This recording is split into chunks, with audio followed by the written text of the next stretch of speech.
Ay, ka-coffee, magandang araw po sa inyo, Luzon, Visayas at Mindanao. Yan, sa lahat na nakikinig sa atin. Nasaan man po kayong panig ng daigdig. Oy, masama ata ang loob ni Amy Marcos ngayon Hindi inendorso ni Tatay Digong nila si Amy Marcos. Biruin mo yun, ha? Sa kabila ng mga ginagawa ni Amy Marcos para sa mga Duterte, hindi siya inendorso ni Tatay Digong. At ang nag-reveal niyan, si Kitty Duterte. Sabi ni Kitty Duterte, may personal na mensahe ang tatay niya. At sinasabi, kalimutan nyo na lang ako. Wag lang ang Duterte. Sino yung Duterte? Hindi yung Team Suka. Hindi sinama si Amy Marcos. Masakit sa damdamin ni Amy Marcos yan. Nag-imbestiga pa siya dyan sa Senado. Di ba? Nilait-lait niya pa itong administrasyon na to. Mamaya pag-usapan natin yan, yung commercial niyang lulong. Pinatamaan niya yung kapatid niya mismo. Si PBBM pinatamaan niya. Pero, kung titingnan mo, mukhang si Digong din ang pinapatamaan. Pero masama ang loob ni Amy Marcos ngayon. Kasi hindi endorso Sa kabila ng lahat ng ginawa niya para kay Tatay Digong. Sa pagkaka-aresto ni Digong, illegal daw na pag-aresto, sa pag-kidnap sa kanya, nagsagawa ng investigasyon para ipakita ang kanyang pagmamahal kay Digong. Para saan ba? Tapos, hindi kay endorso? Nako, masakit yan ka-coffee. Ang sabi kasi ni Kitty, ito may iabot po ako na personal na mensahe. Ito yung dinidiscuss natin ng isang araw. May iaabot ako na personal na mensahe ng tatay ko sa bawat Pilipino. Sabi niya, I did what I could for my country and you are all in my heart. Pangalawa, sabi niya, kung kakalimutan nyo lang din ang Duterte, kalimutan nyo na lang rin siya. Pag-i-endorso sa Duterte without Amy Marcos, di ba 11-12 na sila, pati si Camille Villar, bakit hindi in-endorso ni Tatay Digong? Tingnan mo, yan ang impact Nagba-backfire kay Amy Marcos yung pinaggagawa niya. Sige, banat ka pa ng banat sa gobyerno.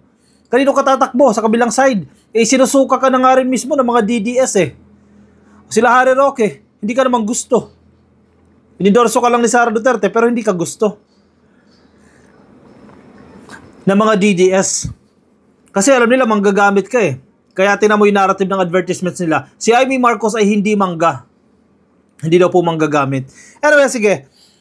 Punta tayo dito sa verifiles.org. May pinublish kasing storya itong Verifiles. Napapahiya dito si Amy Marcos sa ginagawa niya Dito sa publication na ito ng Verifiles, commentary ito Amy's lulong ad a double attack on BBM and Sara. Real talk na. Alam niyo naman ka-coffee itong Verifiles, medyo critical ito, no? So, ang ginawa ni Amy Marcos, ang pinakamotibo niya dyan sa lulong ad na yan, kung nakita niyo na yung lulong ad niya, birahin ang gobyerno ni PBBM. Talagang sirain talaga ang administrasyon. Wasakin talaga si PBBM. Yan ang pinaka-purpose niya dito sa advertisement niya ng lulong. Itong advertisement ng lulong.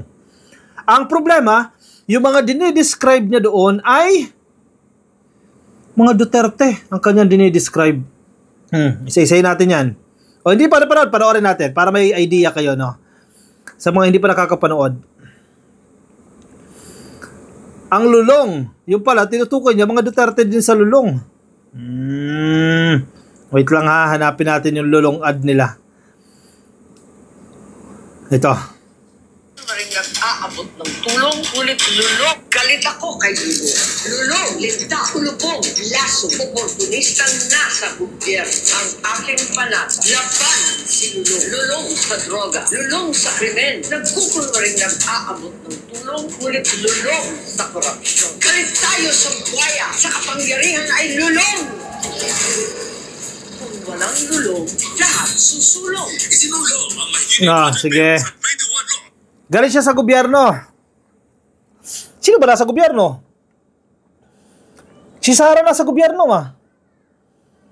O ibig sabihin pala yung mga inaabot na tulong ni Sara, tumutulong siya, di ba? Sabi nyo. Ibig sabihin, ano lang yan? Fake news lang yan? O may ibang motibo yan? Malinaw naman na ang binibira niya dito si PBBM. Ang gobyerno ni PBBM at yung mga tao na kapaligid kay PBBM, yan ang binibira niya. Lulong daw. Yung lulong, alam niyo ibig sabihin ng lulong, kumbaga addict ka coffee. Ano bang binibintang ng mga DDS? Ano bang binibintang ng grupo ng mga Duterte kay PBBM? Nila Vic Rodriguez. Lulong daw sa coke. Ginawan pa kanila ng fake video yan Itong si Amy Marcos, nagka-capitalize siya doon sa mga atake ng mga DDS para birahin niya rin ang kapatid niya. At ang gobyerno ng kapatid niya. Bakit, madam? Anong ginawa sa'yo ni PBBM? Napakabait ng presidente, oh. Sa taong bayan na yan, ha? Ano pa sa pamilya ninyo? Hindi mas lalong mabait yan. Pero bakit ganyan lang isusukli mo? Di ba? Ang hirap intindihin ito ni Amy Marcos. Budget bills at 91. Dito tayo sa analysis. Magandang analysis ng Vera Files, eh. Akala mo, mabibira mo si PBBM, ang binira mo sa advertisement mo na lulong, si Sara Duterte. Desperate to get back into the winner's circle on the May 12 senatorial race, re-electionist Senator Amy Marcos released yet another bombastic campaign ad declaring her fight against Lulong. First, alanganin si Amy. Wala siya sa Magic 12. Hindi siya pumapasok sa Magic 12. Nasa alanganin niya siya. Nasa peligro siya. Kaya gumagawa na lang ng paraan yan para pag-usapan, para lumabas siya dyan and eventually manalo. Ang problema, dahil namamangka siya sa dalawang ilog, galit na sa kanya mga loyalista, galit na sa kanya mga supporters ni PBBM, pati mga DDS, galit na rin sa kanya. Isang malaking good luck sa kanya dyan. The common English translation of lulong is addiction or hooked. This appears to be a jab at President Ferdinand Marcos Jr., her younger brother, who has been accused by the camp of Vice President Sara Duterte as a drug addict. O, malinaw ha?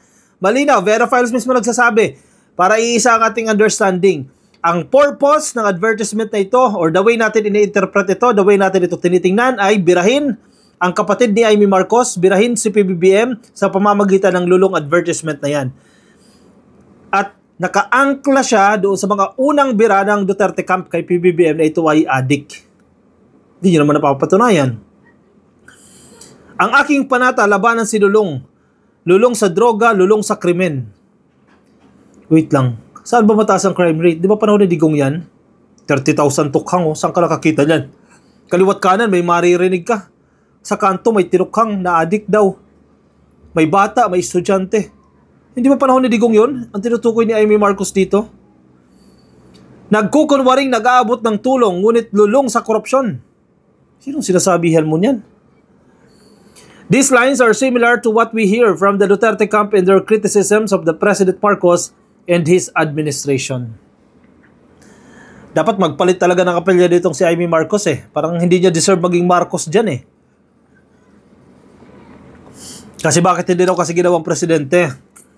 At ang plano daw, sa 2028, pag hindi na-impeach si Sara, hindi na-convict si Sara, tatakbo si Sara ang presidente, si Amy Marcos vice-presidente. Kasi total, di niya makuha yan kaya eh. Hindi siya makakuha. Sa tingin niya, hindi siya makakuha ng suporta kay PBBM at yung mismong kampo nila. Kasi bakit si Bongbong Marcos ang pinatakbo, bakit hindi siya? Di ba ang kanilang narrative, mas matalino si Amy Marcos kaysa kay Bongbong. Bakit si Bongbong ang pinatakbong presidente? Di ba? So nandoon pa rin ang selos. Hindi pa rin mawawala ang selos at inggit. Tapos kung makabinta ngayon, nagkukunwaring nag-aabot ng tulong, ngunit lulong sa korupsyon. Hindi mo makuha yung gusto mo kay PBBM, kaya naninira ka na ngayon. Style DDS. Ganyan yung mga supporters ng mga DDS eh. Yung dating kakampi ni PBBM pa. Kasi hoping sila makakakuha sila ng posisyon. Pag nakaupo si PBBM, hindi nabigyan ng posisyon, hala sila ngayon. Sige, bira. Kumalas. Yung iba nabigyan ng posisyon, natanggal naman. Halimbawa sila Trixie. Natanggal sila sa posisyon. O ngayon, bash ng bash. Sila Vic Rodriguez, ayan. Natanggal sa pwesto dahil sa may mga aligasyon ng korupsyon. Ngayon, bash ng bash. Oh, baka sila din ang pinapatamaan ni Amy Marcos dyan, mga lulong. Lulong sa korupsyon. Oy, shout out ha. Mga importation sugar importation Mga posisyon na binibenta. Pinatamaan kayo ni Amy Marcos In the ad, Amy stamped on a crocodile as she passionately proclaimed, "Galit tayo sa buhaya, sa kapangyarihan ay lulong." Lulong ba si PBBM sa kapangyarihan? Anong signs na lulong siya? Sinabi niya ba na magde-declare ako ng martial law para after this term? Ako pa rin ang presidente para masabi mo na lulong sa kapangyarihan? Ang lulong sa kapangyarihan, wala ka na dapat sa posisyon na yan, hindi ka na eligible, nagpumilit ka pa. Yan ang lulong sa kapangyarihan. Halimbawa, si PBBM, ipinilit niya yung sarili niya, nakalagay sa konstitusyon natin, ay 6 na taon lang. Ipinilit niya, nagsumiksik siya dyan, ayaw niyang umalis sa Malacanang. Yan ang lulong sa kapangyarihan. Bakit? May nakita ka bang signs? May ginawa ba si PBBM na nag-i-indicate? O mga indicators na si PBBM ay lulong sa kapangyarihan?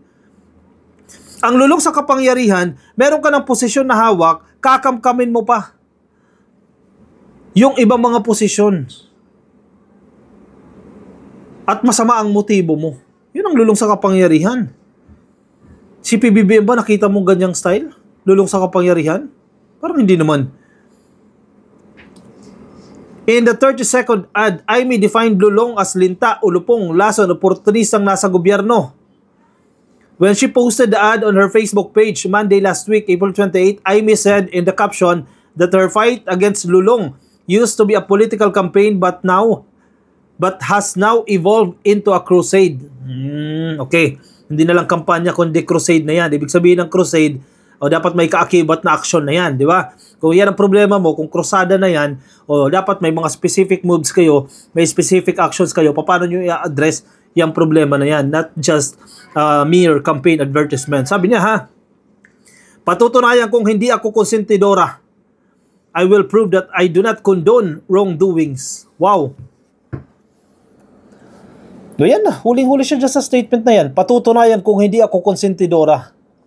Sino ba kinukonsente? Di ba usually kamag-anak lang? Huli ka. Ang tinutukoy mo sa advertisements na yan ay si PBBM. Yung kapatid mo yung tinutukoy mo. Kasi hindi mo sasabihin mo na patutunayan kung hindi ako konsentidora, kung hindi si PBBM ang tinutukoy mo. Kasi ang kinukonsente lang, kaibigan, kamag-anak, di ba? Para sabihin mo na kinukonsente kasi ng kapatid niya kaya ganyan. Yan ang pinapalabas ninyo ngayon. Masama si PBBM at kinukonsente naman ni Aimee Marcos. Pero sabi ni Aimee Marcos, patutunayan ko na hindi ako konsentidora. Huli. Diba? Malinaw na malinaw. Ang pinapatungkulan ni Aimee Marcos dito, si PBBM. Pinaikot-ikot mo pa. Ang masaklap, galit ka sa kapatid mo, hindi mo naman makakasuhan. Diba? Yung investigasyon mo dyan sa Senado, sa pag-aresto ni Digong, nakailang araw ka na dyan, 3 araw na investigasyon na dyan, ang pinupunteriya mo, yung kapatid mo. Hindi sila General Torre, yes, bahagya lang yan, ka-coffee, pero chain of command, ang presidente pa rin na pinupunteriya mo dyan. Yun na ang masaklap. Pinupunteriya mo yung kapatid mo, puro ka pero hindi mo naman kinakasuhan yung kapatid mo. Pumunta pa siya ng ombudsman. Ipinasa niya sa ombudsman yung report. Yung report ng kanyang investigasyon.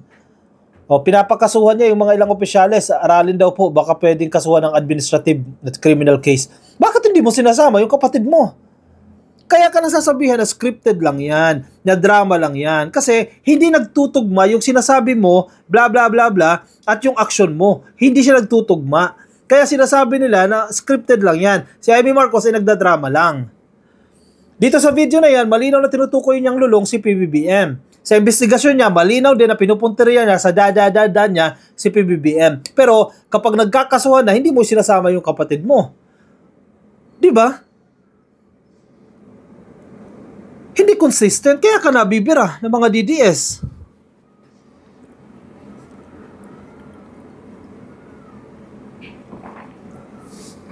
Siyang nakakahiya dyan.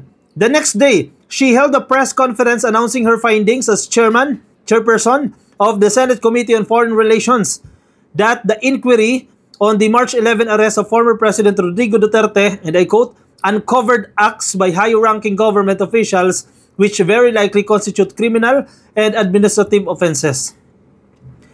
Ito, she asked the ombudsman, bakit hindi siya magkaso, di ba? Bakit pahirapan mo pa yung ombudsman eh? Mautak din talaga si Aimee Marcos eh. Ginamit niya lang naman yung hearing na yan kasi campaign niya rin yan eh.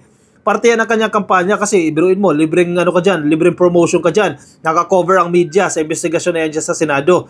Hindi libreng advertisements ka dyan. Kasi mag-eleksyon eh. Itong masaklap.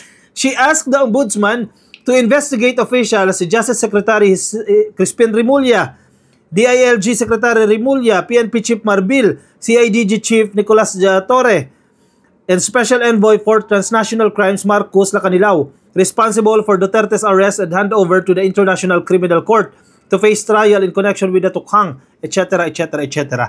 Itong sinasabi natin, bakit hindi mo sinama yung kapatid mo? Bakit hindi mo sinama si PBBM? Chain of command. Kanino ba kumuha ng instruction yan? Total yan naman ang pinapalabas ninyo. Kanino kumuha ng instruction sila Remulla? Executive yan eh. Sinong boss nila? Edi ang presidente. Edi puntaryahin mo yung boss, pero bakit hindi mo magawa? Oh, sa madaling sabi, kung ito ang sitwasyon, may takot pa rin siya kay PBBM. Sumusundot-sundot lang si Amy. Sundot lang siya. Pero may takot pa rin siya. Hindi mo pa rin kaya banggain ng direkta yung kapatid mo. Puro kapahaging. Please lang. Hindi mo kayang direct to the point sabihin mo sa kapatid mo na Marcos lulong ka. Pero yung mga lines, yung paggamit ng mga linya, halatang-halata na tinutukoy mo sa PBBM. Pero not directly attacking your brother. Diba? Ano to? Parte lang ng drama. Mahaba pa. Huwag na natin tapusin. Sobrang haba. Oy, mga GDS, wake up. Kape na kayo para magising kayo. Baka ginagamit din kayo ni Amy Marcos. Yeah, sa nangyayaring ito, ginagamit din kayo. Isip-isip kayo, nililin lang kayo, kaliwat ka no? Kasi namamangka sa dalawang ilog to the point na pagdating ng panahon, kawawa kayo. Nalilin lang kayo ni Amy Marcos.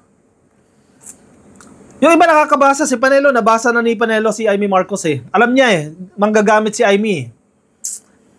Si Harry Roque alam niya, kaya lang eng si Harry Roque, kung ano sabihin ni Sara, susunod siya eh. Sabi niya, iboboto niya para, paano ka makakaboto? Wala ka naman dito, puganti ka, di ba? Sabi niya, iboboto niya. Let's assume, yung statement niya, not an assumption ka, Coffee, dahil sinabi niya naman, iboboto niya raw si Amy Marcos dahil inendorso siya ni Sara Duterte. Pero hindi naman siya makakaboto dahil puganti siya. Nabasa ni Harry Roque, nabasa ni Panelo, nabasa ng ilang mga DDS na si Amy Marcos ay manggagamit. Kailangan lang ang boto nyo. Mga DDS, wake up. Magkape kayo para magising kayo. Gagamitin? Magpapagamit na naman kayo? Iboboto nyo na naman? Oy! Ingat. Magagamit at magagamit kayo. Huwag iboto, yung mga taong yan. Maraming magagandang opsyon. Andyan ang alyansa sa bagong Pilipinas. Yung senatorial slate ni PBBM. Number 1, Ben Harabalos. Huwag kalilimutan. Yan talaga may credentials. Yan magandang accomplishments.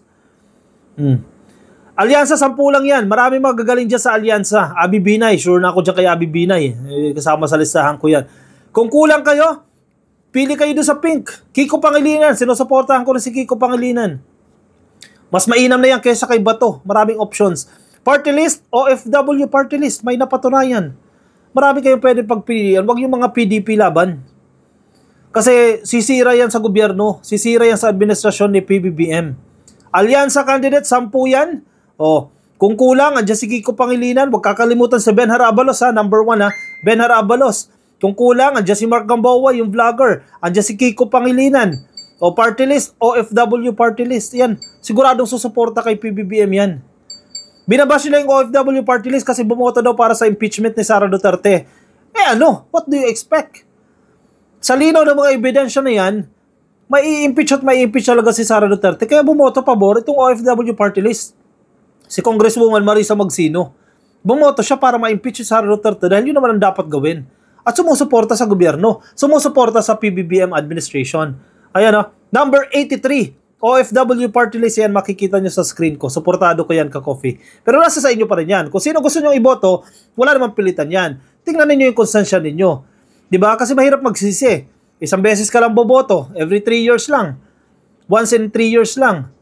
Sulitin nyo yung boto nyo. Make sure na iboboto ninyo ay hindi labag sa konsensya ninyo. Diba? Sige. Okay, pansamantala muna magpapaalam sa inyo, ka-coffee. Ay, shoutout nga pala sa tatay ni Dali Hamandre. Oy, Dali! Thank you sa iyong greetings. At sa tatay mo. Tatay, shoutout po. Lagi nakikinig sa atin. Thank you sa inyong walang sawang suporta, no? Ang tatay po ni Dali Jean Hamandre. Ayan, happy viewing po sa inyo kung nakikinig po kayo sa content natin na ito. I'll see you, ka-coffee, in my next video. Yung mga nasa Facebook, pasukin na lang, ka-coffee. Please, like and follow. Yung mga nasa YouTube, make sure na kayo nakasubscribe. Yung nasa TikTok, click lang po ng subscribe. I'll see you in my next video. Paalam po. Bye-bye.